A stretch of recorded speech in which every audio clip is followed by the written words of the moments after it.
Gorgeous morning. It was a nasty old day yesterday with storms in Middle Tennessee, but welcome to Nashville. Gorgeous start from the Magnolia Lobby studio of the Gaylord Opryland Resort and Convention Center. Billy Boy with Eryn Cooper in for Kelly Sutton this morning, normally behind the scenes. But over there, behind the scenes this morning, stick your head in here, Annie Nay, and say hi to the people. That's Annie. Yeah, there's the Penn Stater right now. Jersey girl, Penn State girl, Annie Nay. On our team, Charlie Mattos and in Master Control, Jeff Roberts. You know Jeff Roberts, don't you? You know Jeff Roberts. We work with him every day, Bill. We had a staff meeting recently, and we had taken on a new client that Eryn had recommended and brought to the table named Jeff Roberts, sharing the same name as Jeff in Master Control on Coffee, Country, and Cody. Yes. And so at the end, I said, so Eryn, who's Jeff Roberts? And she looked at me aghast and goes, Bill, you know Jeff Roberts. We work with him every day. And I said, no. The client that they mentioned in the staff meeting, and she was like, "Oh, you know, it was late. It was like 1 o'clock. I know we hadn't had a nap yet, exactly. So I was like, oh, Bill's losing it a little bit. No, you know Jeff. You know Jeff. Come on.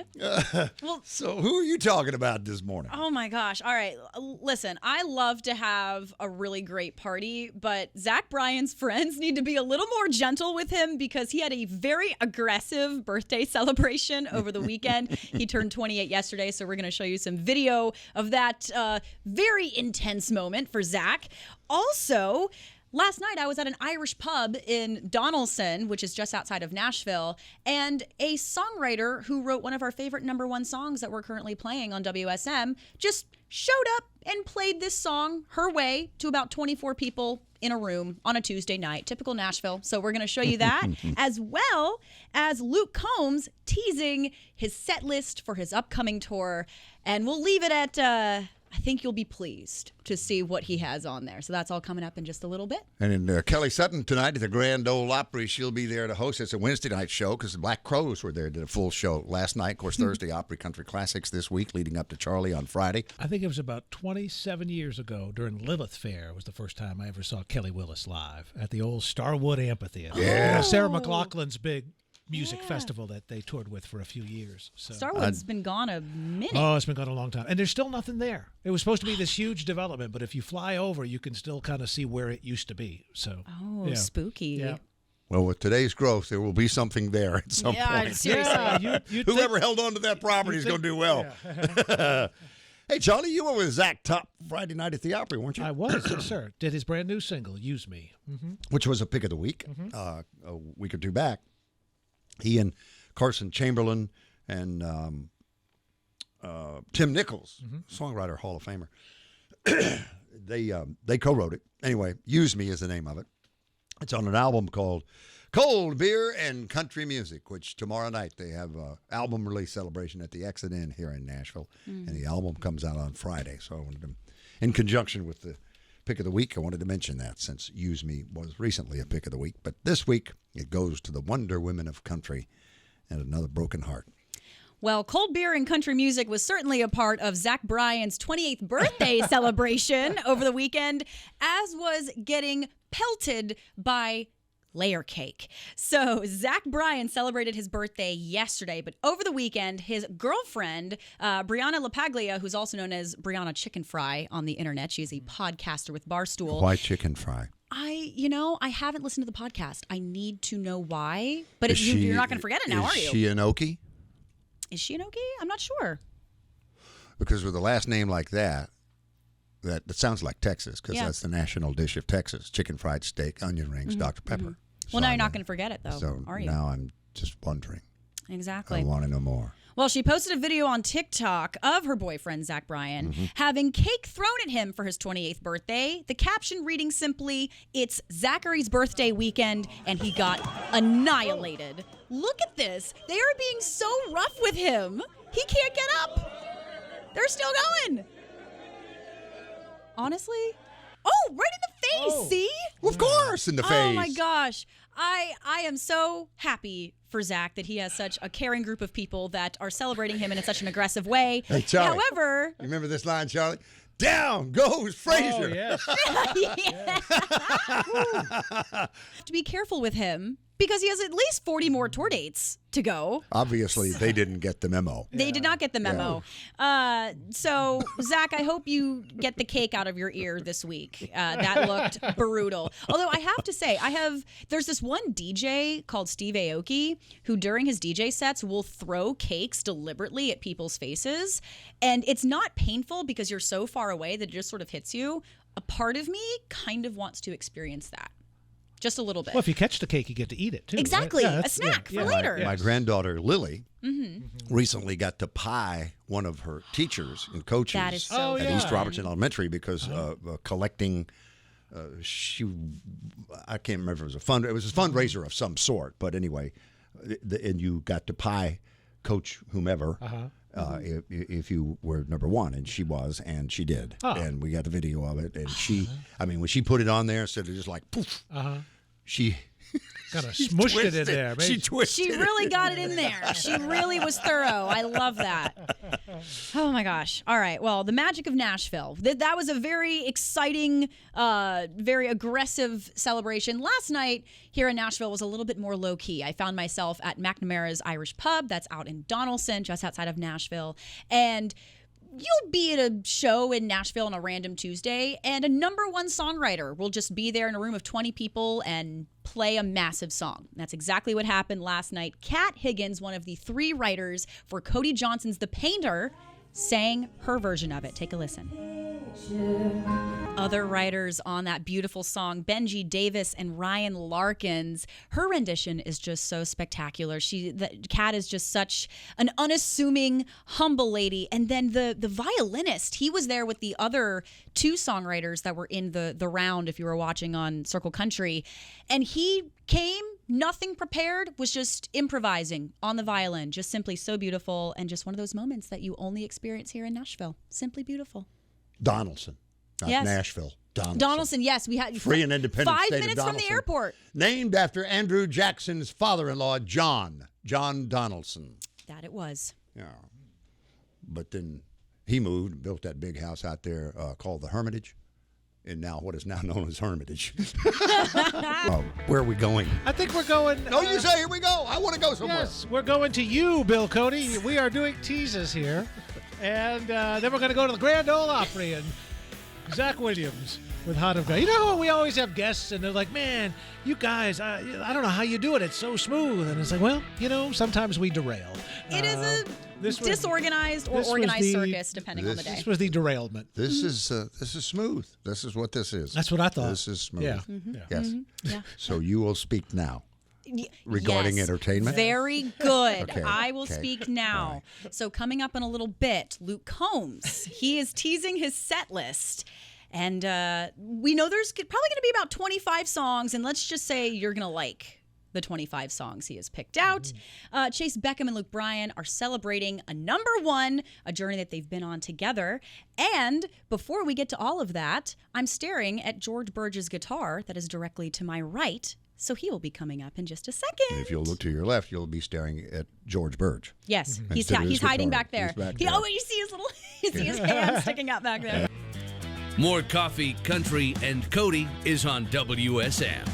George Birge is in the house Let's go. Morning, and guys. cannot get that number one smile off his face. It's mind on you. It's kind of been permanently stuck here recently. As well it should be. First number one. It was also in country music, the last number one of 2023. That's kind of a good feeling, you know, Yeah. a good way to close out that chapter. It's something that I've chased my whole life, and sometimes it did feel like a dream that was maybe too big to ever become a reality. And so to finally cross that finish line and say that I had a number one song, hopefully first of many, but there's nothing like, having your first one, and it has been a complete life changer for me. And you got very emotional at your number one celebration and referencing your wife, Kara, and your sons, and how much, the sacrifice of a number one record is how much you're gone, I would think. Well, I had huge plans of how my speech was going to go, and I was going to be calm, cool, and collected, and I got up there and I saw her in the crowd and I kind of just unraveled. It was, it is a massive sacrifice on her end, how much I'm on the road, and she's holding down the house with the kiddos, and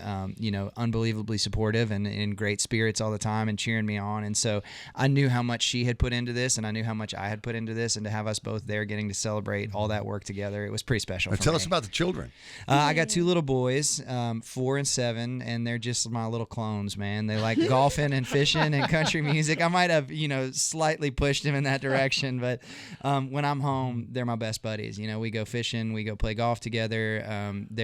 When my song comes on the radio, they're singing it at the top of their lungs. So it's that's a good it's really, sign. really fun. Yeah. Well, interestingly enough, there's a couple of ways to know when a song is starting to hit. Now, number one, you hear it on the radio or you follow the charts. That's the obvious way. Sure. The other way, though, is when you're playing it live and people start singing it back to you. Yeah. Do you remember when that started happening and you're like, man, this is the one? You never forget that feeling, just because it was so foreign to me until last year. And then, I was surprised by even starting to play concerts and people being there. So then them singing my song back was an even bigger step. But it was just, the crowd started getting bigger and bigger. And then you start looking out and you see like, oh, there's 20 people singing my song. Oh, there's 50 people singing my song. Oh, there's 1,000 people singing my song. And it's just such a surreal feeling. And there's nothing that really compares to it. And did I dream this, or did you not try and give it away? I tried to give it away, It was Jason Aldean, wasn't it? In a long string of wild decisions that I've made in my life, I wrote this song. It was like the best song I ever wrote, and I was like, hey, let's give it to somebody else. No, I had chased this dream of being an artist forever, and it's no secret that this is a very unforgiving industry, and I had gotten close a couple times, but I just couldn't quite make it happen myself. And so in 2020, I kind of hung up my boots. I asked out of my record deal, and I was like, I'm going to pitch this song to Jason Aldean instead. And he instantly took it and was ready to go put it on his new record. And at the time, I felt like that was like a life-changing move for me, not only because he's fresh off of Entertainer of the Year and one of the biggest artists in the format, but also because I idolize him. I love Jason's sound. He was a huge influence on me, from that kind of rock and roll cowboy aspect to my sound. So that was like a dream come true to have him take it. And, then my stuff started blowing up, and I got another record deal, and, I'm on the phone with the head of the label, and he's like, hey, man, that song that you gave to Aldean, he's like, you probably need to ask for that back because it's going to change your life. So I cannot give enough kind words to Jason and his team. They were amazingly cool to me about that. They gave me the song back, had been encouraging to me through this whole process, and congratulated me when it went number 1. So it made me an even bigger Jason Aldean fan after that. Bragging on you a little more, when we sat down CMA week, you said one of your 2024 goals, you wanted to spend even more time with Kara and little George, James, and Luke. Yeah. And you never fail to have gratitude and express how much you appreciate them. And then even at CRS, in the little hype videos that they do to bring you out on stage for new faces, your little boys shouted you out and brought you on stage on the big video in front of hundreds of people in a room. It's just so wonderful how much you give credit to your family for everything that this journey that you're on. That's my happy place. They're my cheerleaders through thick and thin. And, from the start, when we didn't have a whole lot going on, they were always kind of like blindly believing in me. So getting to celebrate with them is the best thing in the world. And, as we started to have some success and a number 1 song, and the world has kind of opened up to us a little bit, it's really fun to get to celebrate on the other side with them, going out on the tour bus and getting to bring them to the huge concerts. And they got to come backstage at the Grand Ole Opry with me the other night, which was really cool. And they had little golden harmonicas that the Opry gave them. It was really cool. They got to blow on backstage, and the Riders in the Sky let them come in their dressing room and see the stand-up bass and the flashy get-ups, and so they are on cloud 9 getting to experience this with us. Yeah. Well, there are a lot of artists who were where you were at one point in time, listening this morning, struggling. Yeah. Came down, just can't seem to make it happen. Yeah. And give us your backstory. I think a lot of people would be interested on that. And Austin is home. Yeah. Did you grow up wanting to be a college All-American at Texas? Was it before there was music in your life? I would say, just like anything I've done in my life, I managed to take the long way, and it's never a straight line for me, but I always seem to figure it out. And so I started playing music from a super early age, probably 6th grade. I knew that I fell in love with country music from the moment I was old enough to talk. But 6th grade, I started writing my own songs. I had a garage band by high school. We were going out and playing 6th Street, downtown Austin, with X's on our hands. What was the name of the band? At that time, it was called Any Day. That was our first band iteration. We had a couple after that, but yeah, and I hope nobody goes and looks any of those songs up. I have homework. I probably okay. shouldn't have even said That's the the name. good stuff. That's the good stuff there.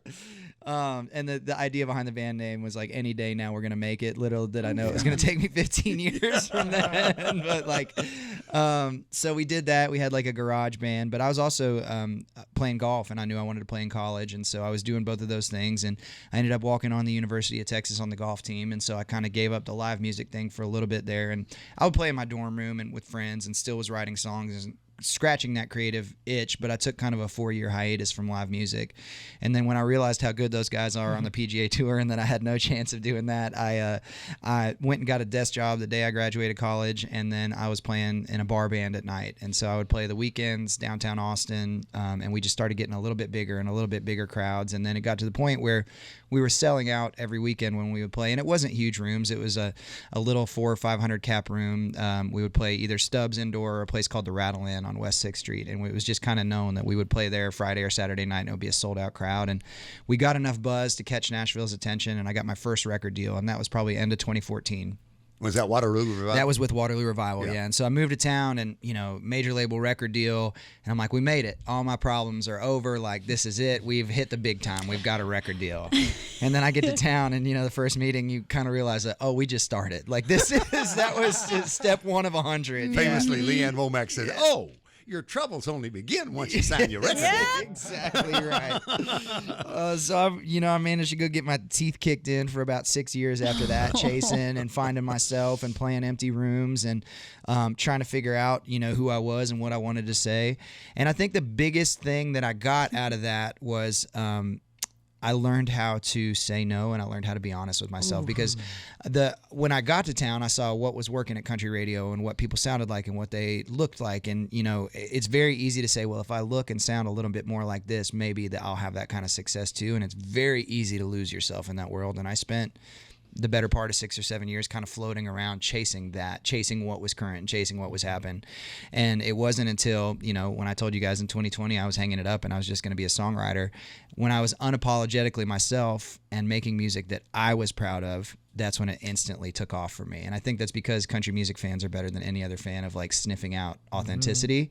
And if you don't believe it, they don't believe it. And so it wasn't until I genuinely believed in myself that it really took off. But it was Clay Walker's advice that it truly changed everything for you, wasn't it? So fellow Texan and one of the first people to believe in me as a songwriter, Clay cut a couple of my songs, started putting them out on the radio. His first 2 top 40s in almost 10 years, which was really cool to be a part of a resurgence from Clay. And he was the one that was like, hey, man, you just need to start putting some songs on social media. You need to put yourself out there. But was it a TikTok specifically? It was TikTok specifically that he told me, which I never in a million years thought I would be a TikTok guy. I thought that was specifically reserved for like, twerking and pranks. But I am not you don't want to see me twerk. But I ended up taking Clay's advice and I got on there and we posted some songs and sure enough they went viral. And next thing I knew, I had a couple 100,000 followers on there and record labels knocking down my door, and it gave me a second shot. So turns out Clay Walker gives pretty good advice. And the Chinese government has access to your banking. Man, there's not much there to take. Hey, let's feature. We've got the single for radio and the video for folks who are watching on our Circle streaming platforms and Circle Now app for cowboy songs. Yes. Is that when you say had a number one? What have you done for me lately? That's what comes up. This is the follow-up. And, there's a lot of pressure following up at number one, a song Sure. that changed your life, a song that is the biggest song you've ever put out. And, I had this amazing piece when I finished Cowboy Songs when I was like, this is the one. I've did it. I've got the follow-up. I'm ready to go. And that kind of took a lot of pressure off my shoulders. And it's my favorite song that I've ever written. More coffee, country, and Cody is on WSM. Nobody you will enjoy visiting with more than George Birge and his story, his music, and Mind on You, number one record in the country last year and the last number one of 2023, which I referenced earlier. Charlie, you were looking at tour dates. Man, I think you might have the most fun 2024 I've seen of any artist coming in, because you got a bunch of dates coming up with Parker McCullum, and then we're going out and hanging out with Russell Dickerson, and then Sam Hunt, and then I see a bunch of dates with Luke Bryan. We kind of stacked them up. That's Charlie. pretty strong. We kind of stacked them up, man. Yeah. But I got to think, you mentioned, man, sometimes I'm out there and I'm playing and there's nobody there. To experience that and know what that feeling is like and put in the hard work and then stand there before 20,000 people, I mean, it's insane. That's the payoff, right? That's the beauty of it. It's a rush like nothing I've ever experienced, and especially for as long as it took me to get here and figure it out. It's something that I'm so grateful to get to do every night now. And we just did a little headlining tour, just a little 2-week headlining tour, and I had some anxiety around that just because I've been having the benefit of having these big headliners taking me out and some built-in crowds and stuff. And we went out there and it was jam-packed shows every night with my name on the bill, and that's something that's completely new to me. And it just shows you the power of a song, the power of having a song on the radio, and how supportive country listeners are. So it has been nothing short of of one of the best years of my life this year. So. I see George in the bus pulling in, and George looking out the window and seeing his name on the marquee. He goes, "Hey, that's me." I know that guy. Yeah. Does the feeling ever go away? No matter how big you get or how successful you are, do you ever still struggle with what if nobody comes? Like what does that ever go away? I don't think so, because I've opened for some pretty massive artists, and when I walk off this stage, the first thing they ask me backstage is, how's the crowd out there? How's it looking? So it's like, I'm like, hey man, you sold 20,000 tickets tonight. You're gonna be okay. That means you care, and that should never go away. So you'll never lose that feeling. Run to Austin, hometown, this weekend to walk the red carpet at the CMT Awards, I understand. A little barbecue, Mexican food, and tequila down there, and we might walk a red carpet while we're at it. So, what a combo. Tell us about the tailored jacket and the color chosen. Well, it turns out after you have a hit, they expect you to look a certain way. I never had a tailor before, but they came over and sewed me up, and, I can't really lift my hand to shake hands anymore, but I look good if I got my hands by my side. Like a T-Rex. Yeah, they don't quite fit like my sweatshirts do, but yeah. But you went with burnt orange representing. Yeah, I had to represent my Right. alma mater. I got a little Longhorn pin I'm going to wear on my lapel. Oh, nice. I got a cowboy hat picked out. We're going to be looking good out there. All right. And then by Tuesday, you'll be in Birmingham with Joe Nichols, Drew Baldridge, Hunter Girl, Ann Wilson. All buddies of mine, wow. all super talented, big country town, Birmingham. So I got a feeling we might have a little bit of fun out there. George Birge. Woo! Terrific. Thank you guys so much for hanging with me today. It was pretty fun to come in here and play a couple for you. Appreciate you getting up early and coming back. Coffee, Country, and Cody, highlighting the exhibit American Currents, State of the Music, on display at the Country Music Hall of Fame and Museum. So it's a look back at each year, every year. We go back through the past year of news highlights, big awards wins, just who is making a really broad impression on the genre. And that can be anyone from someone you hear on mainstream radio to a more Americana, bluegrass, folk artist, newer people who you might not be super familiar with, but we really want you to know about. It kind of encompasses the whole picture. Love this. There's nobody hotter right now than Lainey Wilson. Yeah. I mean, So many awards wins, so many big moments, all of it. And we've got CMA outfits, we've got stage outfits, all of these really cool things from her. Guitars, posters. She gave us a lot of really great stuff for everyone to come take a look at. Hey, and if you'll join us this Friday, as it references the Hall of Fame in that piece, we'll put the spotlight on the Hall of Fame's Poets and Prophets series. We'll be joined by Michael Gray, our longtime friend from the Hall, and Jackie DeShannon. Man, am I pumped about meeting Jackie DeShannon. So it only took 4 years and 1 month for this to happen, because this was scheduled for March of 2020, and then we shut down the world. Well, so we are finally rescheduled Michael and Jackie for Poets and Prophets. That's great. But again, Poets and Prophets series, ongoing series at the Country Music Hall of Fame. What a fun shoot that was. I got to do behind the scenes social media stuff, so I just got to follow Kelly around and go back and do this in slow-mo. Made some TikToks. It was a fun day. The American Currents is a very cool exhibit. And I like the fact is. that it changes annually and has a life to it all the time. It's really cool. Oh my gosh. All right. So Luke Combs is getting ready to hit the road. And Luke Combs has the most beautiful dry humor. And he's great at posting regular updates about what he has going on and what his plans are for us. So he wanted to give us a little taste of what his set list was. So he took to Instagram and he said, we just finished our run through of the set, feeling really good. Wanted to give you a glimpse of the set list. 25 times in a row, we have Fast Car in A flat. There it is. 25 times. I like the look on his face for those of you with Circle this morning. That's... Yeah. Well, he's so deadpan. And in fact, that's what Nate Smith commented on this post. He goes, ha ha ha ha, with like 18 H's and A's. I am dead, deadpan at its finest. My favorite comment, though, is from Matt Stell, who says, what BPM, which is beats per minute? How fast a car are we talking? So, 25 times he could do it really fast. He could do slow car, That particular camera angle, I like that Amish farmer look. Mm-hmm. Yeah, that's not a flattering look on anybody. That's a tough angle, right? He's there. rehearsing for tour. He's tired. Give him a break. He's opening a bar here in Nashville. He's got a lot going on. Well, and my favorite moment from the CMA Awards was watching Michael Trotter and Jelly Roll singing "Fast Car" from the crowd. Or the Grammys. Was it the Grammys? Oh, yes, it was the Grammys. Yeah, Just that was absolutely going for it. Loved it. So. Incredible. All right, Chase Beckham has a lot to celebrate right now. A lot of numbers in this story. His song 23 has now gone number 1. And Chase isn't the only one celebrating his chart topper. So is Luke Bryan. Of course, Chase won season 19 of American Idol and has since toured with Luke. Luke is a judge on American Idol. And Chase came to visit us not too long ago here on Coffee Country and Cody. And Luke says the fact that he wrote 23 by himself, he thinks that hasn't happened since Taylor Swift in 2012 wrote her own song. So the fact that that went number 1 as an entirely self-written song is incredible. And as for Chase, he shared specific ways that 23 changed his life. What else could you ask for?